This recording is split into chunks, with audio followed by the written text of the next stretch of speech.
What is up, everyone? Welcome. This is the Edge DFS. We are back. We're talking showdown as usual. My name is Tyson Smith. I'm joined by Ellie Hernandez. Ellie, week one. You ready for this? Yeah, man.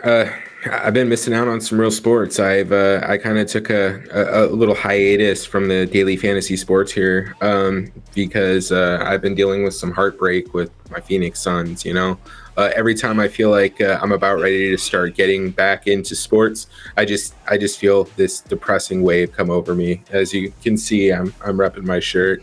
Yeah, you've got your hat. I got my what is it? I think it's the Western Conference Finals shirt. I got that too, and you'll probably see it next episode. It hurts. I got my Suns in 4 shirt. I can't wear it. It's too hard. Oh, this kind of feels like an everyday thing, right? This meme here. Yeah, man. And then you see things like, signing Chandler Hutchinson, like just you want to see some splashy stuff and it just hurts, bro. It just hurts. I think we got a chance again though, man. We're bringing back most of the team. I think we're going to be good. I think we're going to be fine. If we can go up against the 2013 All-Stars, we'll be fine. We'll be fine. Bro, this is like real life Space Jam. Chris Paul is actual. It's Space Jam 3. Chris Paul leading the team of random players and the Looney Tunes to. They're the Monstars at this point. Them and the Nets, dude. Yep. Like, what's going on, man? That's so funny. Anyways, at least look, we got a distraction until October when NBA starts again. I am excited for that, dude. It's gonna be fun.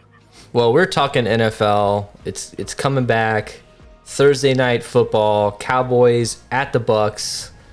I'm excited. I have a season-long draft going on right now, of course, on ESPN. So you might hear a couple noises in the background, but that's okay. By the way, how's your best ball stuff going on? How's that been coming along? Yeah, it actually I progressed. My first couple of drafts did not go well. I thought they went amazing, and then as I kind of started doing a lot more drafts, I realized that those first ones weren't great. It actually helped me a lot in you saw it in our league. Was that last night? I mean, the rankings are so different on the different sites that using best ball helped a lot. I mean, I don't know, man. No, I totally agree. It's like you can't have Saquon ranked ahead of Kamara, like in Derrick Henry and Dalvin Cook. What is Dalvin Cook too? Dalvin Cook's too. Yeah. But Saquon was up there on ESPN on the season long. So I'm like, what in the world? Anyways, the best ball on Draftkings. I was into it a little bit last year, but now I've been getting into it. I think I'm 30 drafts deep at this point. It's really helping me. It's really helping on season long. And by the way, hang on, I got to make a pick here. Debo, screw it. And you know what? I gotta go Tua. All right, whatever. All right, anyways, I don't know. It's a $25 buy-in. Who cares? All right. So, anyways, if you guys are joining us for the first time, like I said, this is the Edge DFS. We on this channel primarily focus on showdown, whether it's NBA, NFL. We're pretty much sticking to showdown only. It's pretty niche. We're not really doing a whole lot of season-long stuff or main slate stuff. So, Ellie, what do you like most about Showdown? How come? I mean, I love Showdown. I put most of my time into Showdown. What are your thoughts on Showdown? And also, let's talk a little bit of basic strategy before we get into this particular slate. So, what's your favorite things about Showdown? Yeah, I enjoy Showdown because you can kind of study one game a little bit more and focus on what's going on with the individual players, the depth players, the players who might get more minutes or more play time off the bench.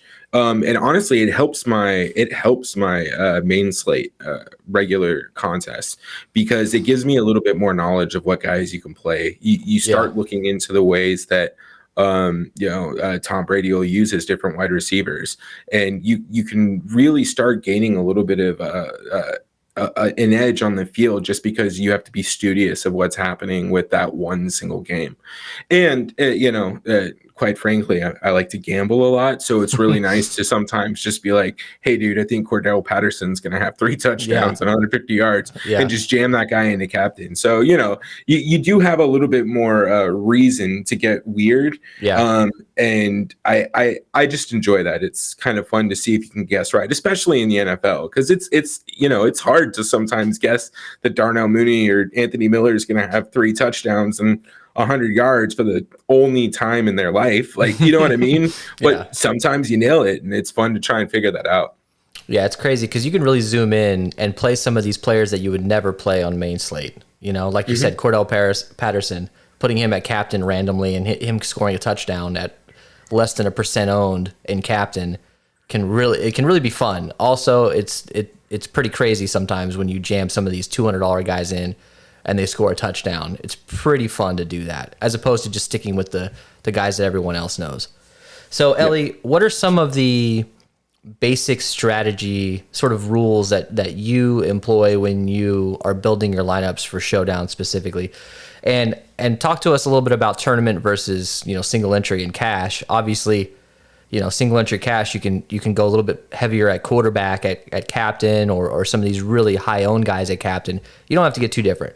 When it comes to tournaments, and especially this week, when you have 100, 200, 300 plus entries in your contest, you don't want to put a quarterback at captain, or you don't want to play 2 quarterbacks, or you know what I mean? You just have to find a way to get different, but also you want to cash. So talk to me a little bit about some of the strategies, like some of the rules you have when you start building.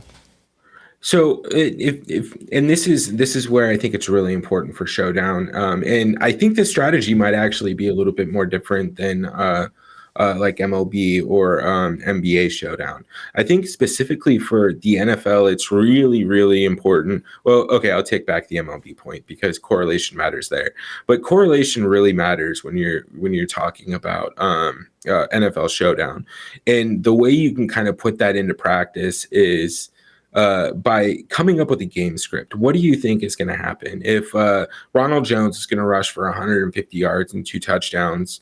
I would probably say that Tampa Bay is leading by 10 or 15, 10 to 17 points most of the game. So that means Dak Prescott's probably airing it out. So I don't necessarily need to go Ezekiel Elliott.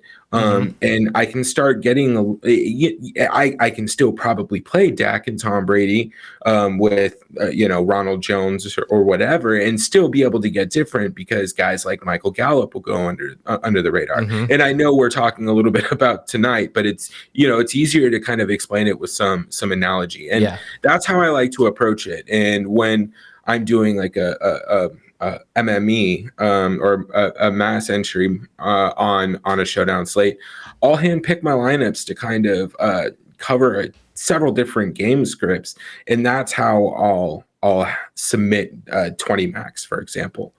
But to your point, on a slate where we're looking at really, really massive contests, I think you have to go in with really the understanding that there's a high probability you're not making a dime back unless you start incorporating cash games. You can start to control the field a little bit, and you can start to control how different you have to get, and then your variance gets a lot smaller. So you start running 3, 5, and 7-man contests, and in reverse order. Actually, you want to do the 7-man. Yeah, the 7-man contest that pays out the top 3, because your chances of profiting are around 48%. And then you get the 5-man contest that's 3 out of 5. So all of a sudden you're at or whatever, right? My math's being shitty. No, 40% there too, and then you go down to 33%. See, guys, I'm still a little bit rusty. I'm telling you, the sun's got me off my game. Yeah. Every time I try to get back into it, I have to take a step back. But no, you can use that to really cover the entry fee so that you can get a little bit weird in the GPPs. Yeah. So if you want to throw something into the Millie Maker that has, I think an actual million entries on DraftKings, you're going to have to do something stupid. You're probably not going to be able to play the max salary, and you're just going to have to get weird. And if you want to keep trying to get entries into that contest, you got to hedge yourself by playing some basic cash games.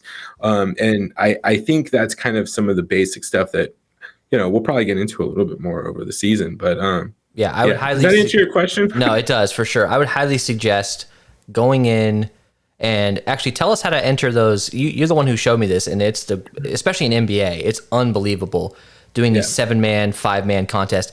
Go in. What I do personally is I'll sort in the DK app, and I'll enter, 5-man contests, 7-man contests. There's usually not a ton of 7-man contests, but you get a 5-man or 3-man at worst, and you go in with the $1 if you're not a big player, you don't have to play those pros over $3, I believe.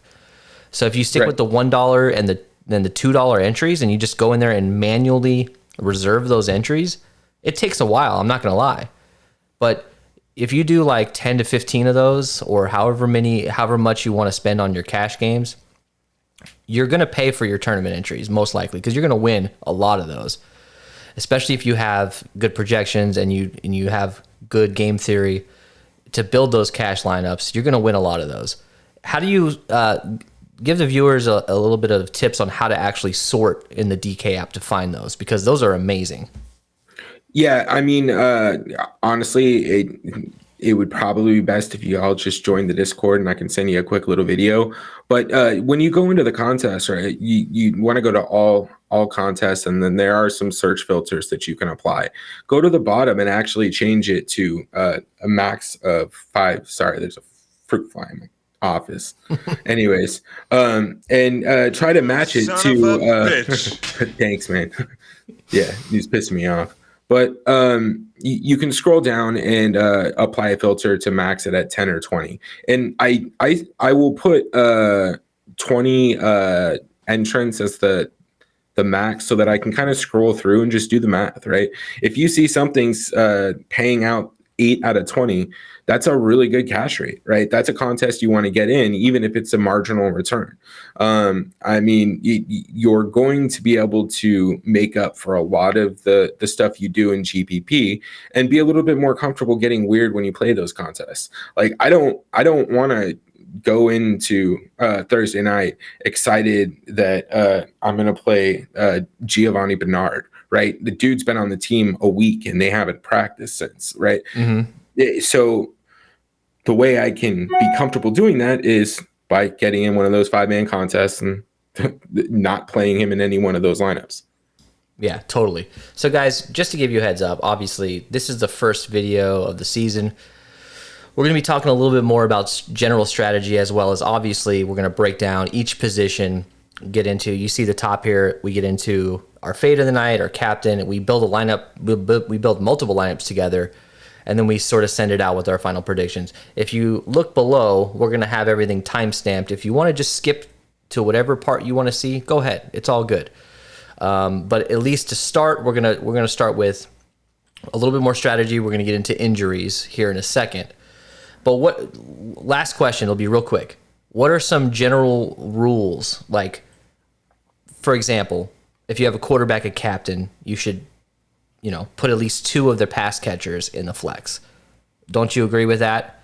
Things like that. Is there, when it comes to actually, like, don't put a kicker captain. I mean, every once in a while, and every blue moon, somebody wins it wins the big contest with the kicker captain. Just don't do it. There's no point. Unless we're dealing with the COVID game where it's Ben DiNucci versus Robert Griffin or something like that, and there's not going to be a lot of offense. Running backs, handcuffing your running backs is usually okay. Like tonight we got Zeke and Tony Pollard. There's no reason why you can't play them together in Showdown. Now for cash, maybe not, but on a tournament, there's not going to be a lot of people doing that. You know what I mean? So right. What are some other things that pop out to you, at least correlation wise? You can play negatively correlated players quite a bit, right? Yeah, you can. I like playing negatively correlated players. It's easy to get different because, to my earlier point about it being so fundamental in Showdown, that's actually a great way to gain leverage. And if being out here in Indy, I listen to some random indie sports talk show. So you can get random little tidbits about guys who might go off and have a chance there. So use your knowledge as leverage too. But one thing I think that this game exemplifies when it comes to strategy is being mindful of your stacks. So Yeah. everyone's going to probably go 3-3 with Tom Brady, Dak Prescott, and then a bunch of pass catchers. So you can immediately get different by playing pretty much the same thing by going 4-2 either way. Or flipping it and going 2-4, where you have one in the captain and then one other guy run it back before. Like those are ways you can get different without really having to sacrifice as much of the actual points. So that this is a slate to try stuff like that on. I wouldn't go 5-1 or 1-5. That's probably too much. But anyways, you'll see when we get to that portion. Yeah, the 2-4, we've seen that win so many times. You know what I mean? The 2-4 with a losing team and captain sometimes even, which is insane. All right, so let's get down to this actual this matchup here. Let's talk a little bit about this. So obviously Dallas is in Tampa Bay. Funny enough, I moved to Florida a few months ago. And the weather, it says there's a 40% chance or 20% chance. That's every day. It's literally every single day. Is it going to rain today? I don't know. Look up, there's no clouds. And 10 minutes later, it's lightning. So obviously, they're in Tampa Bay. They're probably going to be dealing with some rain. I don't think that affects things too much, especially considering all these players have been in Tampa Bay for the last year. They're bringing back their entire team basically from last year. I don't think that the rain is a huge deal. It might benefit the run game a little bit more, but I don't think it's anything to really plan your lineups around. But this spread is pretty crazy. I actually think it's a little much, don't you? -8 for Tampa Bay. I know they're great. I know we have Tom Brady. I know the whole team's coming back. But Dallas with Dak, they have a great offense. Last year, those first 4 weeks, I know that they lost a few of those games, but they can light it up. What jumps out to you here about these numbers on the screen here? Yeah, I definitely feel it's a little lopsided at Tampa Bay. As much as I hate to say it, I do think Dallas has a lot of offensive firepower. We'll see in the injury report here in a second, but I don't think it's any news that Zach Martin isn't going to play. So, I think that does sway things a little bit, but with that implied total or that 52-point total, that sounds like, I definitely think that Dallas has a chance to get closer to 28, 30 points. Yeah. And I can see this going way over, to be completely honest with you. So, I don't know. I think Dallas does have a chance to win this game. I don't think they will, but I definitely see it going over 52. And I think it should be a little bit closer, maybe probably like 3.5, 4.5 points. Yeah. I mean, I would say, 5.5, 6.5 or something like that would be, but just -8. We've done a lot of these showdown shows. I think how many shows have we done? Like 70 or something? I mean, we did quite a bit last year. You rarely, that was during COVID, so you did see some crazy stuff, but you rarely see like a fully healthy team on both sides with a -8, in my opinion. It's just it's a little strange. Yeah, I mean, it's a full touchdown. Like it is an NFL game. This isn't college. Full touchdown is hard to win by. I mean, I'm sure I'll see if we can get some stats on it for the next show, but I'm sure if we looked at it, I'd say more games were under 7 points than were over 7 points. Yeah. Sports betting will eventually be legal here in Florida, but I know it is in Indiana where you're at. I would take Dallas with the points here, wouldn't you? I don't need to do anything. I'm going to be taking advantage of Draftkings plus 73. I don't even know. So yeah, Tampa Bay has to lose by 73 points for it not to cover. So all right, there you go. Yeah, so that's really there you go. If you can gamble, just take care of it. I thought it was a glitch, and there's no limit. I mean, obviously, you probably can't go in and put 10 grand if it's your first time depositing. Yeah. But now check it out. Basically, this is the second highest total on the entire first week. So one option you have here, honestly, if you wanted to play the game script where this hits the under, everybody loves the over, so everybody's gonna be playing receivers and multiple receivers and both quarterbacks. You could go the other way, play a couple running backs from both teams, and maybe throw a kicker in there or something like that. That is just a way to sort of game script things out. So let's move over to injuries here. There's nothing really to worry about. Obviously, we had Zach Martin out. What is that? How much does that move the needle for you, an offensive lineman being out?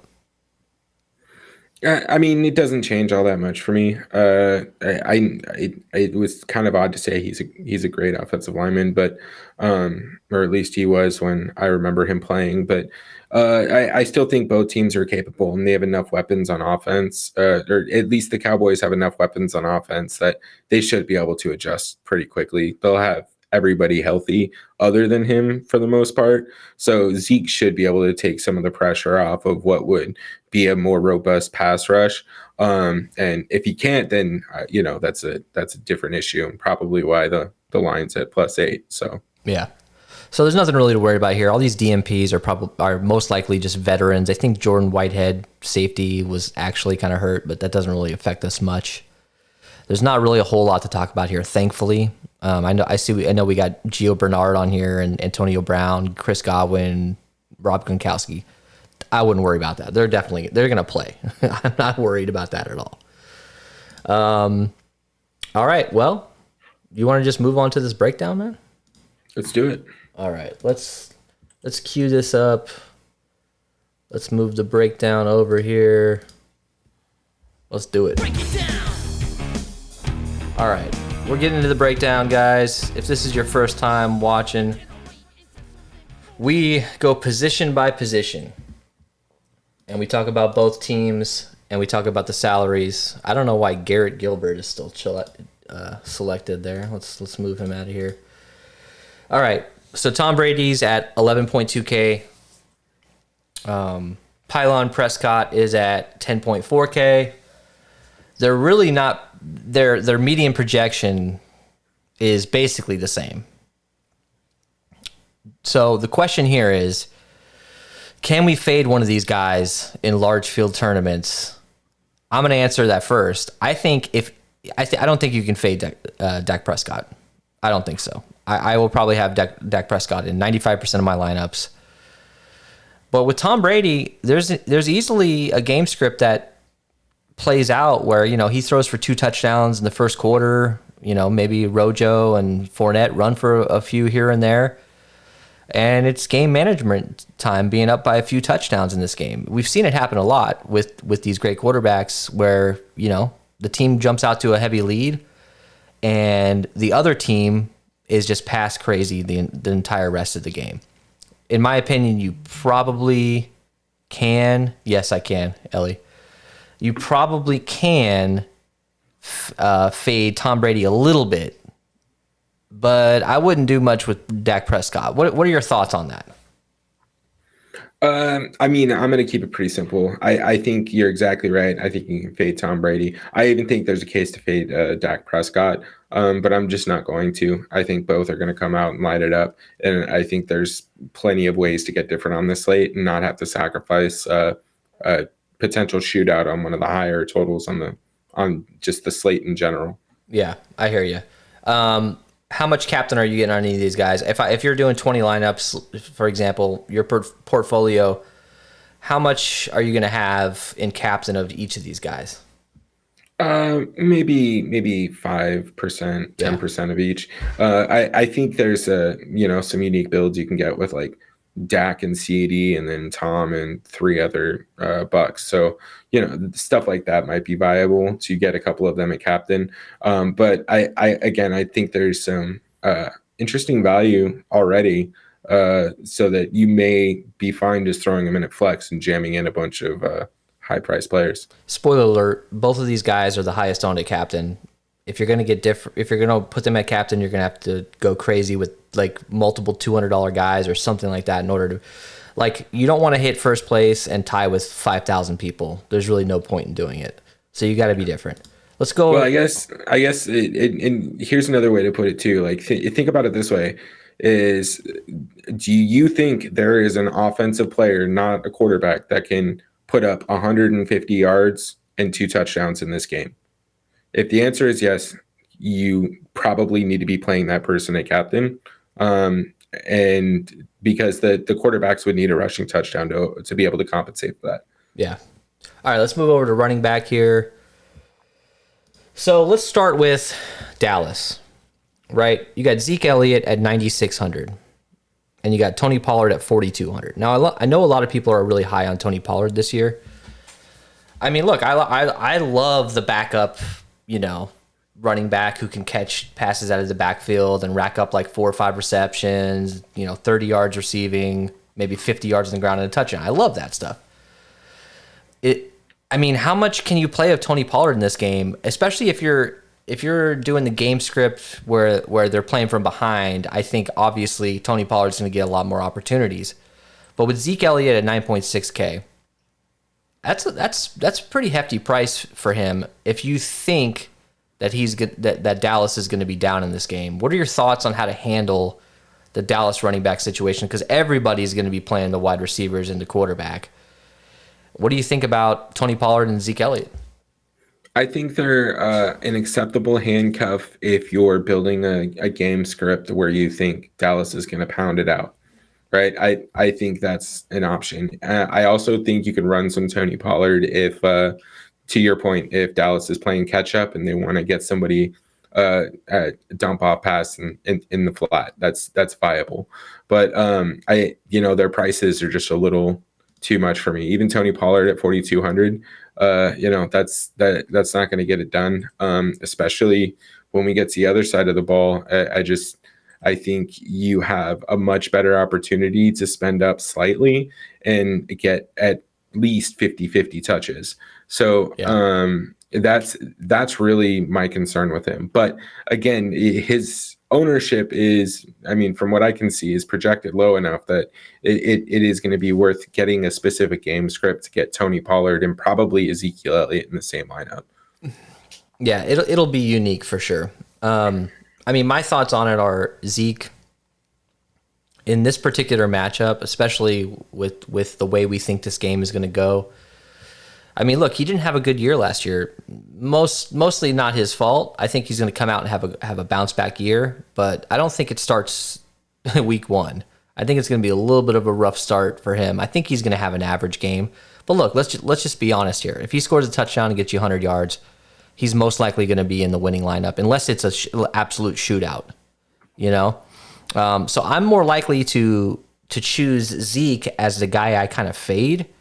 He's coming in, over 30% owned total, and he's coming in probably like 10% owned at captain or 8% or something like that. So you can get a little bit of leverage by just saying, nope, I don't want any Zeke. I'm just going to focus on garbage time receptions from Gallup and, the guys like that. Let's move over to Tampa Bay side of things. So while you're pulling that up, I do want to remind everybody of something. Todd Bowles is like historically good against the run. Yeah. Historically, the Bucs were the 29th rushing defense or something like that the year prior. Last year they were second. So just don't sleep on Todd Bowles' defense. Yeah, I agree. That's another reason why, spoiler alert, I'm not going to be, when it comes to our fade of the night, I'm probably not going to be too high on Zeke. All right, let's move over to the other side here. We got Leonard Fournette at 7K, Ronald Jones, Rojo at 5K, and we've got Gio Bernard now with Tampa Bay at 2K. Keyshawn Vaughn's not going to be too happy about Gio Bernard coming over because he's probably not going to see the field at all unless Gio gets injured. So look, Leonard Fournette had a great Super Bowl. He finished the year strong. Everybody's high on Fournette. I personally am not. Ronald Jones is going to start the game, most likely. And I know they're probably going to just rotate these guys in and out, and the first guy to mess up gets to sit on the bench. Fournette could walk out and step on Bruce Arians' toe, and he could be sent back to the locker room. That's just how that's how fluid these things are. We saw it last year. What was it? Ronald Jones, it wasn't even on the injury report. Something happened, and he was out the whole game, and it literally ruined like 90% of my lineups. Yeah. So it's very fluid when it comes to Fournette and Rojo. But I would bet that Rojo is going to start that first drive, and he's gonna get a bulk of the carries. At least I think he is. He looked great in that third preseason game. I know it's preseason. He started the game. He had that nice touchdown run on drive 3. I personally think at Ronald Jones at 5K is an absolute steal, and I'm literally gonna have him in probably 80% of my lineups, both in captain and in flex. And I'm not afraid to play Fournette and Jones in the same lineup, because if this is a 14-point game in the fourth quarter, they're both going to be touching the ball. I don't know who gets the ball at the end of the game. It depends on if one of these guys fumbles or messes up, doesn't hit the hole right. I think it all depends on that. But if I had to guess, I like Ronald Jones at 5K. I mean, the fact that Ronald Jones is basically the starting running back for this team, and he's only $800 more than Tony Pollard, who's the backup, the big-time backup. He's not. It's like a 70-30 split, or probably 80-20 split, depending on how the game goes with Zeke and Pollard. I'm going Rojo all day, and I might mix in a little bit of Gio Bernard, because you know he's going to be in on third down. Every once in a while, he might catch a screen here. He might, at 2K, Gio Bernard is a great option, because he's going to get a couple touches, and he might get a couple touches in the red zone. So what are your thoughts on the Fournette, Jones, Bernard, triangle here? I'll rank him Ronald Jones, Lenny, and then Gio. I think you're exactly right. I think Ronald Jones is going to be the feature back for the Tampa Bay Buccaneers. They've been trying to get him that position. It just so happened that the tandem worked out, having both Lenny and RJ back there, because they were both struggling a little bit. So it helped offset some of those struggles. But I really think that Ronald Jones is the guy that Bruce Arians wants to make the feature back. And I mean, a little bit of Cardinals bias coming here, but we understand Bruce Arians' willingness to stick to something when he thinks he's right. And I think he's going to continue to feed Ronald Jones. Yeah. And again, at 5K, it's not even that risky. I mean, you're going to need to find some decently priced guys. He's only $800 more than Tony Pollard, and he is going to get 50% of the carries. Yeah, absolutely. And he's lower owned than Fournette, and at captain, I think he's like less than 5% at captain. So if you stick Ronald Jones in at captain, you can throw Brady and Dak in there, and put whoever else you want in there. Maybe one guy who's like a little bit lower owned, but you don't have to punt at multiple positions if you throw him in at captain. And here's the thing: dude, Dallas was they were the second worst rush defense in the NFL last year. They allowed 158 yards per game or something like that. Yeah, I understand some of that's going to come from you're always being behind your starting quarterbacks out. But I don't know what they did to make themselves that much better. And in a 17-game season, they're going to preserve old man Tom, and I think they're going to try and feed the big backs early. So even if it is a 50-50 split, they're both cheap enough to handcuff against what's probably going to be a terrible defense. I mean, let's be honest. So I think they're wonderful plays. I think you can put Ronald Jones at captain. You can put Fournette in the flex. And you could do a 3-3, or you can do a nice little 2-4, if you want to get real crazy. If you're one of these really big contests, I think you can totally do that. Let's move over to wide receivers here. Let's start with Tampa Bay, right? Okay, so we know that Mike Evans gets, slightly more of a target share than Godwin. These guys are 1A, 1B, in my opinion. It depends on who's injured. It depends on who's healthy.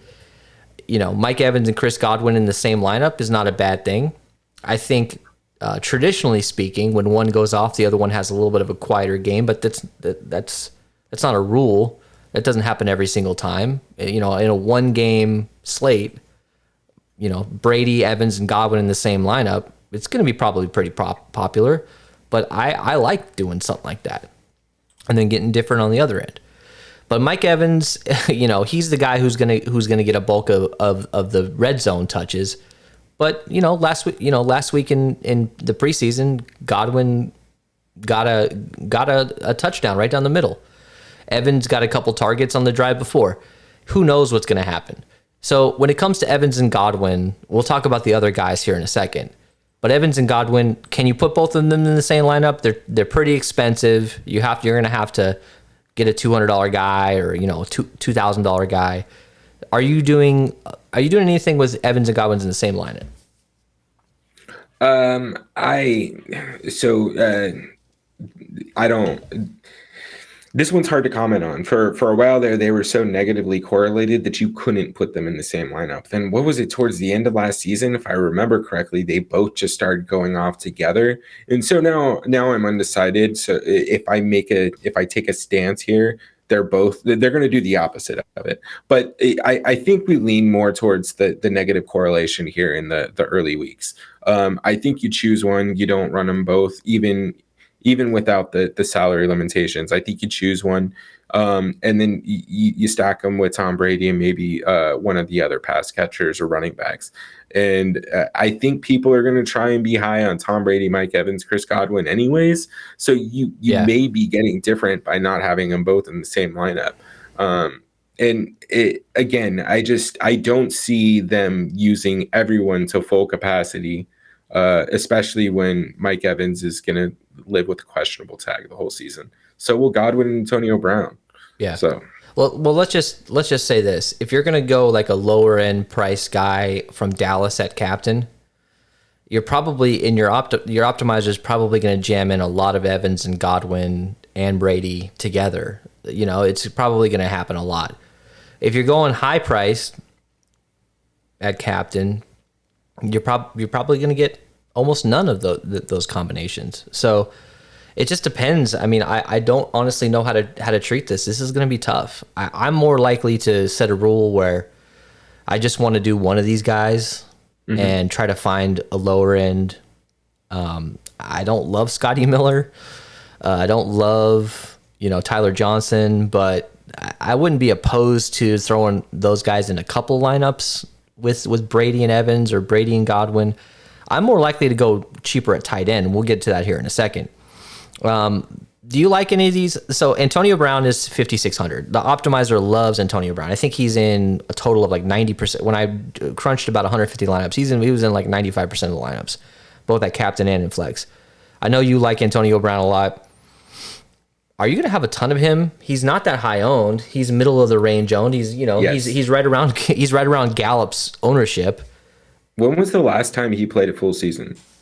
I have no idea. I didn't even know the dude. The dude was not like, I don't know what happened to him. And then all of a sudden he comes back with Tom Brady. Do you know what he did last year in 8 games? No. What did he do? About 500 yards receiving and what is this? 4 touchdowns. Dude, week 17 he had a 39-point fantasy game. Right. So we're talking about a random dude who just showed back up to practice, was on pace for 1,000-yard, 8 touchdown season. Like he's healthy. He's been at camp.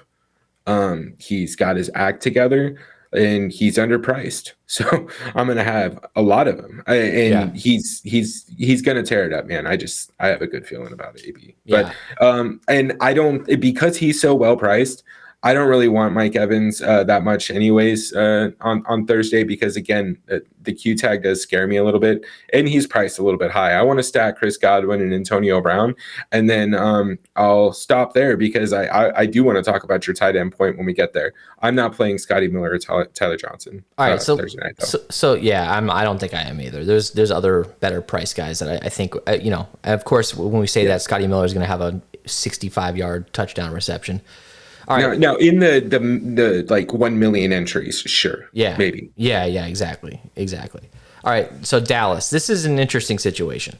I personally think every one of these dudes with Dak Prescott back has an opportunity to be the highest scoring player on the slate.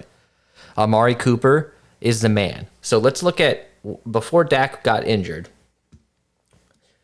let's look at some of his numbers. So weeks 1 through 4 is when Dak played. You see all that green?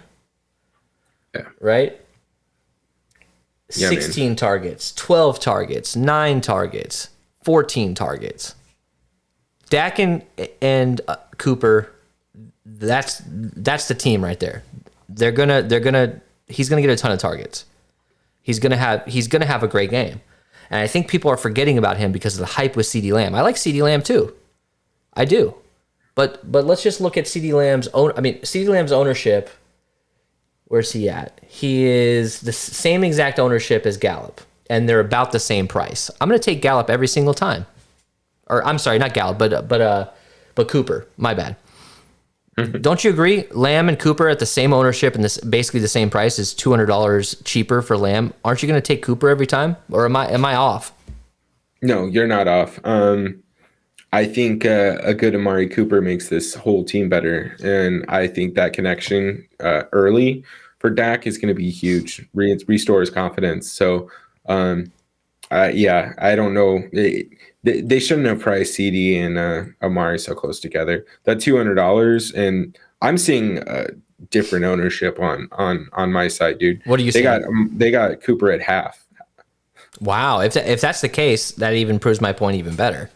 Yeah, I mean I'll throw him at captain in a couple lineups. Oh if that's yeah, an actual projection. Absolutely, and as we get closer to lock, we can actually talk. We can dial it in and see what the actual ownership is going to be.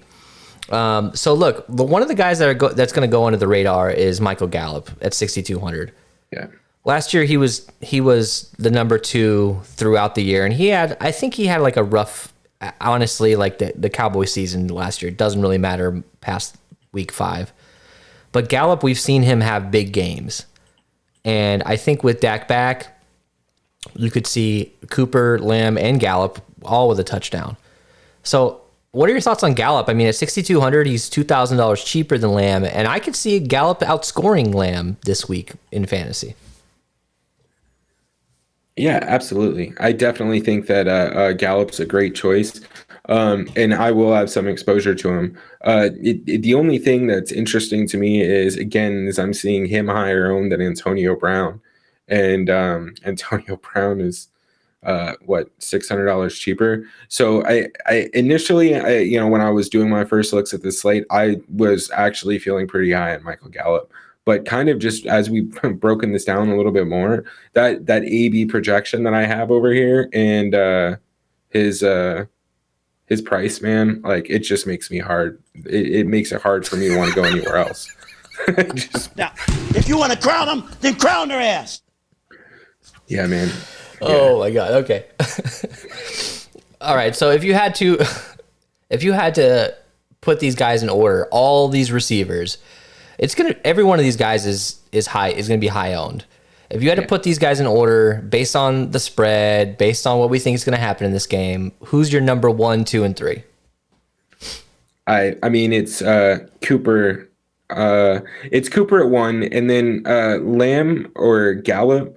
It kind of depends on where our flexibility is with pricing. Obviously, Lamb is the better play from a fantasy perspective. Yeah. But if I have to save the 2K, I'm not upset going with Michael Gallup. But I think we've seen some stuff that'll be able to free up that salary. And honestly, I think you're better off stacking Dak, Amari, and CeeDee Lamb than you are Tom Brady, Mike Evans, and Chris Godwin. Yeah. That's the obvious stack. They're projected for 28 points. Yeah. But if they have to come back, I can see Dak throwing for 350 with 4 touchdowns, 2 to each Coop and Lamb. You know what I mean? Yeah. So that's kind of where I'm at. If I need to go to Michael Gallup, I'm not stressing at all. Yeah, I mean, I'm not playing these other 3 guys or whoever you've got there. I agree with you. I mean, in a vacuum with no salaries, CeeDee Lamb is the better player over Michael Gallup, obviously. But at $2,000 cheaper, you're going to need to find some value. If you put in Gallup and Rojo and some of these middle tier price guys, you're going to be unique. And I still think you have very high upside. When it comes to Cedric Wilson and Simi Fehoko, I think I said that right. I think it's worth the flyer if you're doing 150 or if you're doing like 60 or 80 lineups. I think it's obviously worth the flyer to get them in at like 5 to 10%. But I'm not messing with it if I'm just doing like 20 lineups. All right, anything else to actually? So last question here, and we'll move on. Out of all these wide receivers, who's your favorite? It's probably a tie between Antonio Brown and then Amari Cooper, Chris Godwin. Yeah. Okay. And one last thing, you're absolutely right on the Gallup thing. I think you're well off if you're doing a 20 max, is to get Dak and 2 pass catchers, get a bunch of variations of it, and that means you're going to have Amari Gallup, you're going to have CD Gallup, and whatever. I'm going to be doing that. So you're right on for that. One of the interesting things that we usually do on the show is we'll break down the target share for the season or the previous week, and we'll kind of figure out the trends. There's nothing to go on really, especially for the Cowboys. Now, we know what to expect most likely from Tampa Bay. We don't know what to expect because they're gonna throw the ball to all these guys. So who knows who's gonna have the better game? But when it comes to actually trying to figure out the target shares and who's gonna actually see the ball the most, we don't know. It's week 1, so this is the best opportunity for you to do something weird and crazy because we don't know what's gonna happen. Let's go to tight end here. I didn't pare down my player pool here. Let's do that. So let's start with Dallas. All right. So Blake Jarwin is back, and he had a good, what was it, 2019? He missed like almost a whole year last year, pretty much. I think he played 1 game.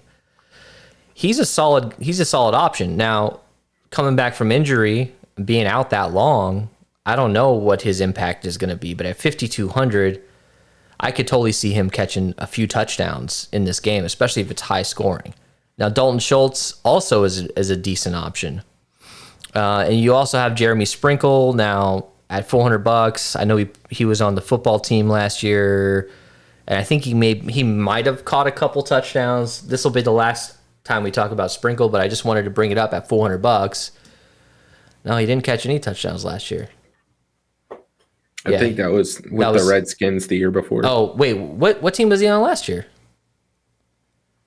I think it doesn't even say. Wow, interesting. I thought he was on the football team last year, but I could be wrong. Anyways, he's yeah, that's right. Sorry, football team. They were the other name when he scored a touchdown. Yeah. Okay. So it's been that long since he scored a touchdown. Yeah. So, anyways, I don't care about Jeremy Sprinkle. Maybe I'll put him in one lineup. Besides that, Jarwin and Schultz, they're only about $600 difference, but they're like 5 times. Jarwin's like 5 times more owned. Would you take a couple risks with Schultz at less than 5% owned? Not really. Maybe like, I guess a couple would be the max, 1 or 2 lineups in the million contest or entry contest would be something that I might be looking at these guys. But when we get to the other side of the ball, the pricing discrepancy between kind of a similar amount of opportunity it seems a little bit. It just seems like a discrepancy to me. So I'm trying to, when you're talking about strategy, I think this is a good time to kind of like point some of this out. We're looking for mispriced players. That's something that you're trying to do. Yeah. And I mean, do we think Blake Jarwin is going to outscore Robert Gronkowski? I don't know. I don't think so, though. Yeah, and enough at similar prices. And that's one of those things that we want to think about here. Yeah. Now, don't get me wrong. One of my favorite things to do is take these random tight ends and throw them in a captain spot, especially when they're cheap. Yeah, Robert Tonyan. Yeah, and Blake Jarwin's an example of that. I mean, I think it was one of the Thanksgiving games where we saw him run up the field for a touchdown for no reason. Yeah. Like there was no reason, and then he might have had 2. So that stuff is possible. But again, I'm going to be pushing my chips more over into the misprice on the other side of the ball than getting too much exposure to these guys. Yeah, I'm going to have to go a little bit. I'm not huge on Dallas's tight ends. I think there is an opportunity for one of these guys to grab a touchdown. But at 5,200 and 4,600, you're going to need a lot more than just a touchdown and 3 or 4 receptions. You're going to need to have a pretty decent game. And especially considering Gronkowski's at 5,400. Now, we all know Gronkowski can score 3 touchdowns. We saw he scored 2 touchdowns in the Super Bowl. And then, the week before, he probably had no catches. Like, he's hot and cold depending on the game. Yeah, look at that. Look at all this red. Lots of green. He's a high variance type guy, right? So I wouldn't be playing Gronkowski in cash games, but he's a perfect tournament option. He's the same ownership as Blake Jarwin. I'm playing Gronkowski every single time. Now, can Jarwin outscore him this week? Absolutely. But if you play 100 games, Gronkowski's going to score him, outscore him like 70% of the time. At least that's what I think. He's a better player. Yeah. So, look, besides Gronkowski, I don't think I'm going to have a lot of him this week. I just don't think you need him at 5,400. There's a lot of other better options like Gallup and, Rojo. But Cameron Brate and OJ Howard. So here's the debate. I think you got to take OJ Howard every day of the week, don't you? OJ Howard has had some issues with injuries, but he's a talented guy. And, in the preseason, he got a couple targets. I like OJ Howard at 2,200 as a punt play and as a guy that you can jam in way above the field. He's around 5, to 7% owned. I might have 15% of him. What do you think?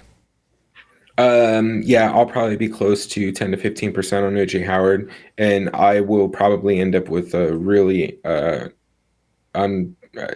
indecent exposure to, that was a terrible way to say it, just a bad amount of Cameron Brate. At 2,600, I mean, here's the thing, right? How many wide receivers does Tampa have? 4.5, right? So that means they're probably going to have to run 2 tight end sets. They're going to be doing that so that they can run get their running backs out there. So that means if Gronk's out there, we're going to see at least Brate and Howard some of the time. Yeah. And Gronk's 94, dude. His back is not holding together. RoboCop. He's RoboCop. Yeah. Right. And unless he got HGH in his COVID vaccine, he's not getting younger. He's not Tom Brady, man. So Cameron Brate at 2,600, that's not a terrible punt. And even with OJ Howard, right? These guys could literally just get 10 plays on the goal line. And honestly, that could actually be Rob Gronkowski's role in this offense entirely, is only goal line offense, right? The dude's old. So that means somebody is going to be playing a tight end. And I think Cameron Brate's just too underpriced. And there's no risk here. I mean, yeah, he's projected for 3.5 points, but again, I don't necessarily care about his projection. Yeah. Do I think Tom Brady can throw him a touchdown pass on Thursday Night Football? Yes. Absolutely. Yes, 100%. I mean, let's look at Cameron Brate. He had 3 touchdowns last season. Yeah. Look at all this green. Now that's without OJ Howard, obviously. Yeah. But still, for sure. We know he has the ability, and he's always under the radar. He was always one of my favorite guys to play in Showdown because you could really zoom in and look. I mean, at $200 or something like that, the dude gets you 12 points. He's in the winning lineup 100% of the time. And dude, it's a 17-game season. The Bucks are the favorites to win the Super Bowl again by a lot of books, right? So this is week 4 of the preseason for all intents and purposes.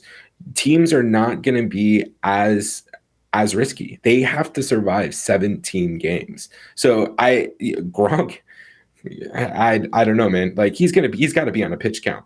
If he catches the breeze wrong, he's going to tear his Achilles. That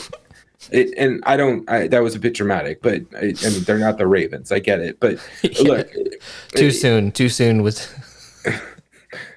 Well, yeah, and then Latavius Murray gets cut. Yeah, I'm just waiting for him to sign so that those best ball lineups aren't dead. Yeah, but no, man, just Cameron Brate is just in a good spot. I definitely think we're going to start seeing him. And again, he's probably going to get some bullshit time just because they're not going to run Gronk out there for 60 minutes. I don't think they've ever done that, but they're not going to do it tomorrow night or Thursday night.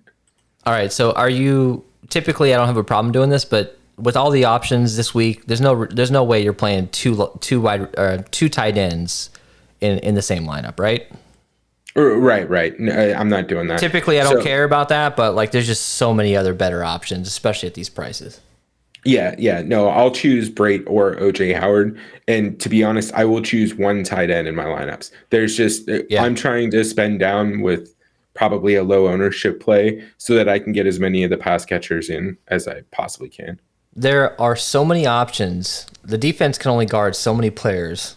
There's no reason why OJ Howard can't sneak out on the goal line and catch a touchdown in the corner of the end zone. All right. And And that's what we're looking for. We're not even looking for the projections here. Do you think OJ Howard's going to get involved in the offense and get a touchdown? Game scripted. Look, the projections, especially with football, like when it comes to NBA, it's a little bit more helpful. But with football, and especially on Showdown, I don't care about the projections. The only reason I look at projections is to differentiate the matchups and to figure out who is better than the other player. I don't care about like the highest projected lineup most of the time. I don't really give a crap about that. Right. All right, so let's move over to kicker, my least favorite subject. All right, so this Jose dude, don't need him. We've got Greg the Leg and Ryan Suckoff. How much kicker are you going to get in this game? Let's say the Bucs score 7 touchdowns. I mean, 7 points from your kicker at 4,000 is not going to get you in the winning lineup, right? Maybe he gets a 50-yard field goal. You got 12 points. I just don't think that kickers, in my opinion, have the upside. If it's cash on a lower total, I'm totally okay with playing kickers. I'm not playing kickers this week. I'm just not going to do it. There's so many other better options at 4,000 and 3,600. I'm not touching it. Do you agree? Yeah, I agree. I mean, so Tampa Bay's total's 30, so that's you're either scoring 3 field goals to get there, or you're rounding up to 31, and what is that, 4 touchdowns and a field goal? So realistically, you're looking at between 7 to 10 points. And again, you could just spend down a little bit more, get Cameron Braid or OJ Howard, and then spend up slightly more and go with Antonio Brown. The pricing on the kickers is a little bit too high for me, and they're not going to have the same amount of upside. Now, Greg the Leg at 3,600 might be someone worth taking a flyer on. I'm showing him sub 10% on my site, so that's that would be another reason why I might think that's okay. Yeah. There is a chance that Dallas stalls out every drive and kicks 5 field goals. So yeah, it's true. So that's something I don't mind. But again, I'm not talking. I may go with the field, like at 10% or just under. Look, we also have to think about, this is preseason game 4, basically. Like you said earlier in our group text, like these teams have not had a lot of time to play with each other, especially with COVID rules and practices. Some of these teams, especially Dallas, bye week between preseason and the start of the season. That's never happened. Yeah, and especially Dallas, having some COVID issues so far this year, having to practice a few times remotely or do meetings remotely. It might get sloppy. So the one way to think on the other side of this is, like you said, maybe Dallas can't punch it in from the 17-yard line on multiple occasions, and maybe they got to kick a couple field goals. I hate kickers. I don't think I'm going to get really any kickers. That's just me personally, but I could see a kicker getting 4 field goals in this game potentially. I don't think the chances of that are very high. So I'm going to avoid them, especially at that price tag. Let's move over to defense here. Is there any reason that? I do want to say one thing about the kickers, though. Sorry, just as a counter argument to the Greg the Leg thing that I just made. If they are chasing points, if you are expecting them to be down by 8 or whatever, they're not kicking field goals to get back in the game. So just keep that in mind. Yeah, exactly. No, you're right. You're totally right. So let's talk about defense for like 1.5 seconds. Buccaneers, a little bit. Cowboys, none, right? Yeah, that's exactly right. Okay. Bucks could probably end up with 6-7 sacks, and I wouldn't be shocked if they ended up with a pick 6 or a scoop and score. It's possible. All right. So let's get to our fate of the night here. What's your name? Tony! Fuck you, Tony! Ellie, talk about Leonard Fournette, why you're fading him. Yeah, I mean, I just think Ronald Jones is the guy. I think you can have a little bit of exposure to him, but I just think people are a little bit more high on them than they really should be. I think he's pretty much the Gronkowski of the backfield. They're going to use him when they need him and kind of save him for later on in the season. You've got Ronald Jones there. He showed a lot of promise last season, and I think they're going to start this season by trying to feed him. When it comes to Zeke on my end, now when we say fade of the night, I'm not having 0 of him. You know, if he's coming in at 35% ownership or 40% ownership, I'll probably have like half the field or a little bit less.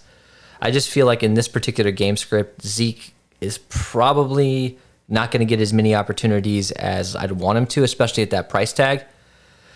Maybe he scores a touchdown and gets you 75 yards and 3 or 4 receptions. I think that probably will happen. But in, you know, let's just say this game shoots out, he's not going to have as many opportunities as I'd want him to. Right? I mean, what are your thoughts on Zeke? Because I agree with you with Leonard Fournette 100%. Do you agree with me on Zeke? Yeah, I do. I mean, don't get me wrong. I think he's a great play. I think there's absolutely a world in where he rushes for 150 yards and 2 touchdowns, but I just don't think it's against the Tampa Bay defense. I agree. And at 9 points, that's just a kind of a big spread to not to rely too much on Ezekiel Elliott. That means they're going to be chasing points. That points to Dak Prescott hitting 350. Now, if we get closer to lock and I start seeing ownership creeping down, my entire opinion will flip because, you know, it's kind of obvious to think this way. The underdog running back in an 8-point spread, you probably don't want to have too much of him. If ownership starts creeping down below 30%, I might change my mind.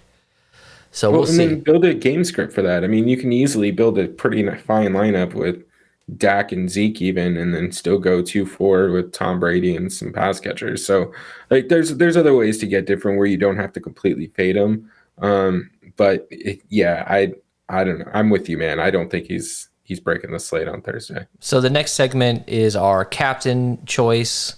We're calling it our Crown Their Ass segment. This is our favorite captain for tournament lineups. So hit it. Now, if you want to crown them, then crown their ass. Ellie, you're going with Antonio Brown. I'm going with Ronald Jones. Ellie, talk to me about it. Your Antonio Brown choice. Yeah, man. He's had a full camp. He's been working with the offense. Bruce Arians' system is not an easy system to learn. He fit in pretty well in 8 games, and now that he's had time to work with the entire staff, the entire team, get those reps with Tom Brady, I think he's going to have a smash season, and I think he's going to have a pretty solid game on Thursday night. And again, he's priced wrong. Yeah. He should be priced up a little bit more. I mean, he could easily end up with 8 to 12 targets. That's what is he, 5,200? That's not the price of an 8 to 10 target guy. Yeah. So it's just something to keep in mind. All right, we're going to move over to our lineup build here. I know we're pushing over an hour here, guys. Thanks for sticking with us. Like I said, you can always scroll through. Let's look at the cash lineup. Let's look at what Roto Grinders wants to pop in as the cash lineup, right? So we got Brady at captain, Gio Bernard, Antonio Brown, Gallup, Lamb, and Prescott. I think this is a pretty, it's a 3-3. The correlation here is nice. You got Brady at captain, and you got 2 of his pass catchers. I didn't say receivers because I think Gio Bernard can easily get 4 or 5 receptions and a touchdown in this game, depending on the game script. And then you got Prescott, Gallup, and Lamb. So this is I have no problem playing this lineup in the 5-man, 7-man tournaments, 50-50s cash. No problem playing this. I always want to play the safest lineup, and this seems pretty safe to me. What do you think?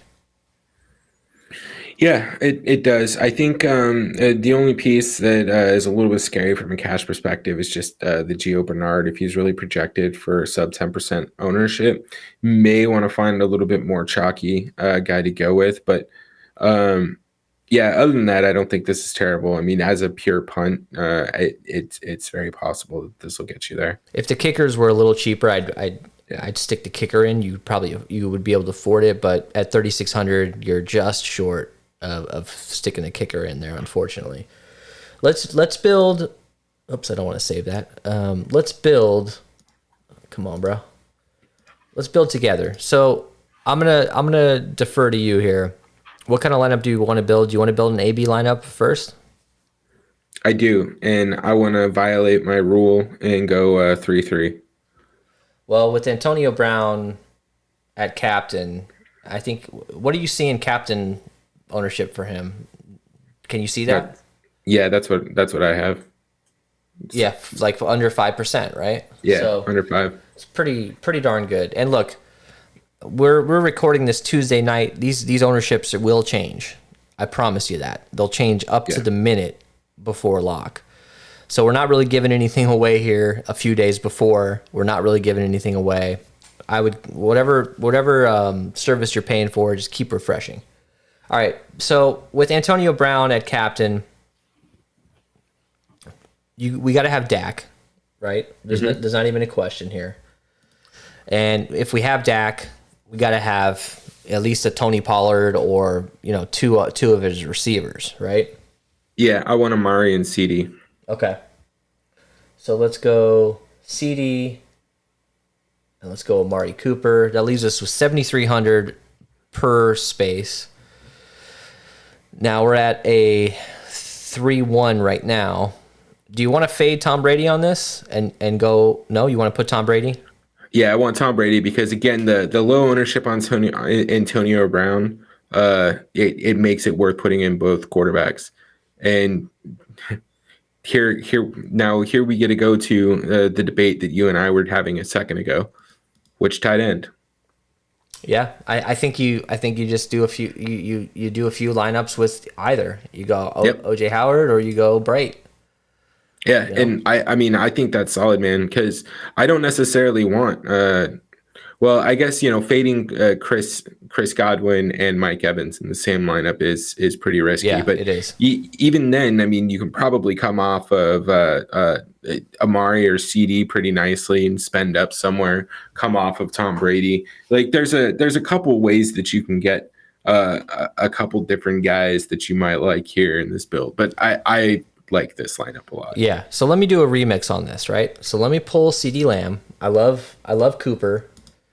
But let's throw in Gallup at 6.2K, and that leaves us with guess who? Rojo. Hey.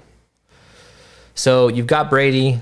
You're going to capture, if he spreads the ball out to multiple receivers, and this is a higher scoring game, as long as Antonio Brown is one of those highest scoring guys, and you also have Ronald Jones in the flex, I think you're going to be pretty safe with Prescott, Gallup, and Cooper on the other side of it. Now, if I'm doing one lineup in the Millie Maker, I don't know that this would be the lineup, but it's still pretty darn good. At 4% owned, Antonio Brown and the captain. Would you play this lineup? Yeah, absolutely. And again, you're going to be hard pressed to get unique in the million entry. So I mean, I think that's an unfair comparison for kind of one of these builds. Yeah. But in like a normal 20 max, like I could see this maybe having 5-6 duplicates, not that many. So I like this kind of lineup. And again, I was just being greedy trying to get Amari and CD, but this is the kind of stack that I'll be targeting. I think Antonio Brown, I mean, even when we'll build with Ronald Jones here in a second, even if you throw Ronald Jones in there, you're going to have the flexibility to get all kinds of pass catchers with both quarterbacks if you want. All right, so if you want to be real crazy and you really want to do Millie Maker stuff here, this is what you do. I'm not saying do it. I'm just saying if you wanted to, you go 2-4, like we were saying. You go reverse 2-4. Let's say Antonio Brown catches 2 or 3 touchdowns. Ronald Jones runs a couple in from the goal line, and it's a blowout, and Prescott's tossing the ball all around the field. This is an option. Who can you come up off of at captain? You should be able to get to like. You can get pretty much anybody. You can get Leonard Fournette. That's pretty much it. You can get Fournette or Gallup, which he's already in the flex. So you could actually do this. Let's try this. Let's try Gallup at captain. That leaves us with 8,700. Ooh.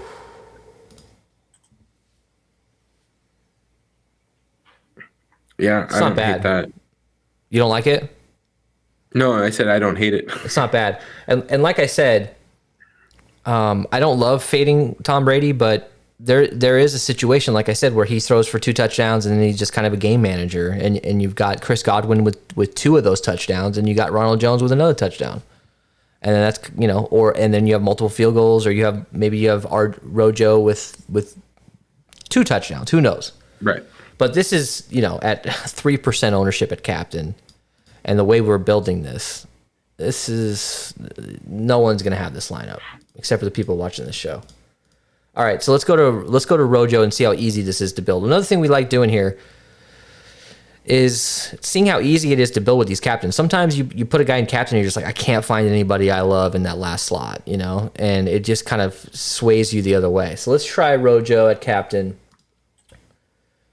Let's see, where's he at? All right. So with Rojo at captain, where do you want to go from here? I mean, I think we're still running Dak, and what do you want, Coop? Yeah, I love Coop. I love Coop this week. Yeah, I love him this week because people are going to be distracted by CeeDee Lamb. He's the shiny object. They really love him, and I don't dislike him at all. I think he could have a great game, but I love Cooper more at the same price and the same ownership. So let's do another. Do you want to do a 4-2 Tampa Bay? Yeah, I think we can do that. So what if we go? I guess. What if we go? Well, what if? What will it take to get Brady and Godwin? Or are we gonna have to fade one?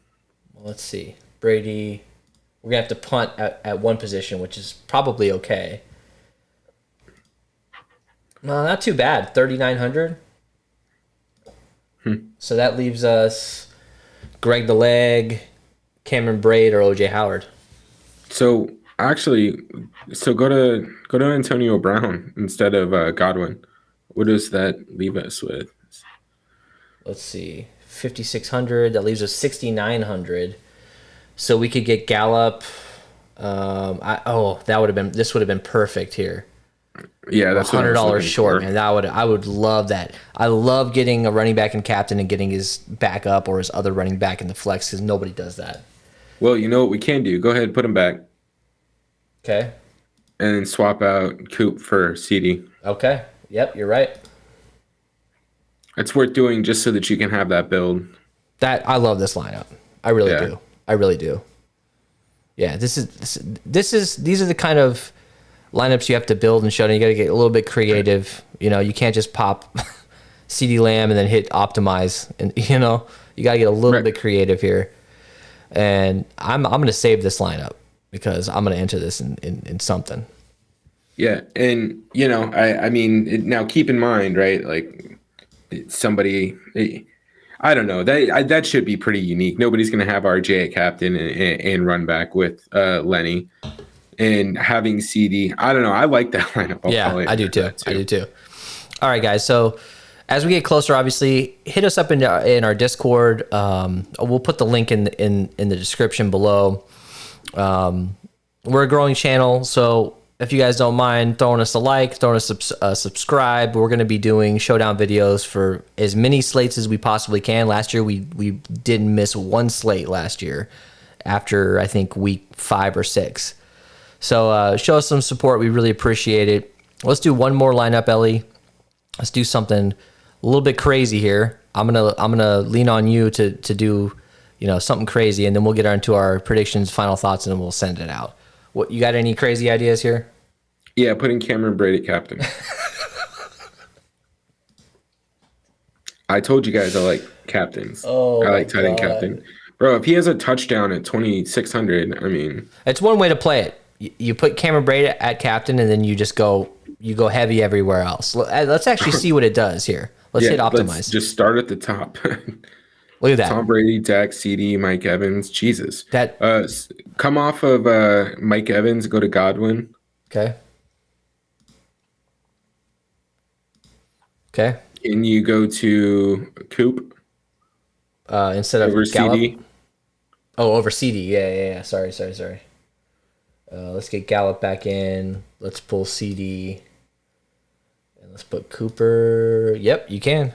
How much salary do you have left? 1,300. Jesus, I guess you can just. Can you put Mike Evans back in? Damn. Yeah, you totally can. Mike Evans. Yeah, you got $700 left still. And then if you want to get crazy, you can even just swap out Gallup for AB. Or you can do this.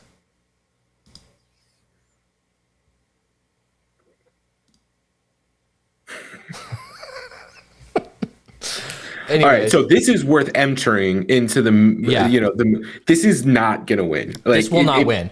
You might as well go to your 7-Eleven and hit hit the lottery. This is not gonna win. But if you're gonna waste $10 in a huge contest, I'd rather just win all the money myself. You know what I mean? Right. And look, this is exactly the kind of stack that you want. This is a well correlated stack. I mean, you have Tom Brady, Mike Evans, and OJ Howard. You have Dak Prescott, Coop, and Gallup. And however you rotate it in, you're still getting the same stuff that we were talking about most of the show. We want the pass catchers. It's just risky as hell having a tight end like that. We want to be unique. And look, OJ Howard doesn't have to be high. You don't have to have the highest scoring guy at captain. It's about his price, and it's about what you can get in the flex. As long as this dude scores you a touchdown and gets a couple catches, maybe, I think you'll be okay. All right, Ellie. We're gonna send this out, man. This is our first show back this season.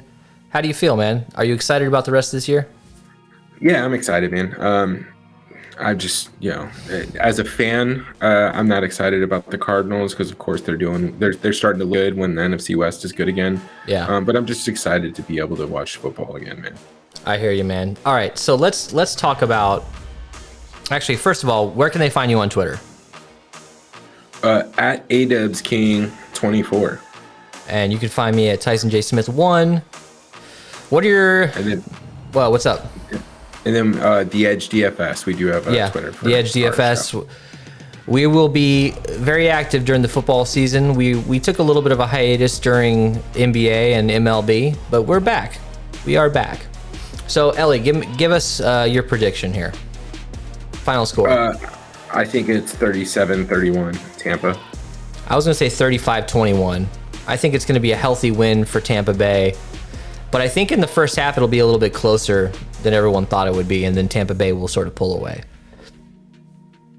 Thoughts on the highest scoring player, fantasy-wise, on this slate? I think it's probably Dak Prescott. Yeah. I'm going to say Gallup, probably. You know, I'm going to say Gallup I bet you he's going to get like 11 receptions, and most of them are going to be garbage time trying to catch up. All right, guys. It's ballsy, man. Throw us a like, subscribe. We're going to be back for Sunday Night Football and Monday Night Football shows. We'll see you later. Take it easy. Thanks.